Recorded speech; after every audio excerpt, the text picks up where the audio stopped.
বরিশালে এসএমই ক্ষুদ্র ও মাঝারি উদ্যোক্তাদের সাইবার নিরাপত্তা বিষয়ে সচেতন করতে ২ দিনব্যাপী বিশেষ প্রশিক্ষণ কর্মশালা অনুষ্ঠিত হয়েছে। এসএমই ফাউন্ডেশন জাইকায়ের সহায়তায় বিটপসিএস be a top cyber security specialist বাস্তবায়নে দেশের ক্ষুদ্র ও মাঝারি শিল্প প্রতিষ্ঠানের উদ্যোক্তাদের সাইবার নিরাপত্তা বিষয়ে সচেতনতা বৃদ্ধিতে এসএমই ফাউন্ডেশন ও জাইকার যৌথ উদ্যোগে how to make top management aware of cyber security শীর্ষকে প্রশিক্ষণটি ১৮-১৯ মে নগরীর পুলিশ লাইন সেলিব্রেশন পয়েন্টে এই আয়োজন করা হয়।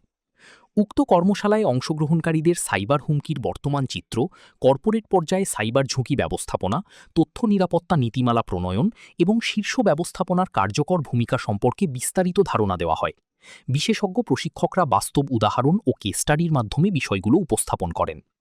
উক্ত আয়োজনে জাইকা প্রোগ্রামের কর্মকর্তা ফারজানা শারলিন, এসএমই ফাউন্ডেশনের উপমহাব্যবস্থাপক মোহাম্মদ মোস্তাফিজুর রহমান, সাইবার নিরাপত্তা বিশ্লেষক পাইপলাইন বাংলাদেশ লিমিটেডের মোহাম্মদ আজিম উদ্দিন উপস্থিত ছিলেন।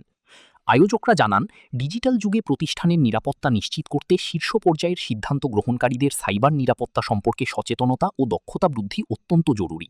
এ ধরনের প্রশিক্ষণ দেশের ক্ষুদ্র ও মাঝারি উদ্যোক্তাদের এসএমইসদের সাইবার ঝুঁকি মোকাবিলায় সক্ষমতা বাড়াতে সহায়ক হবে।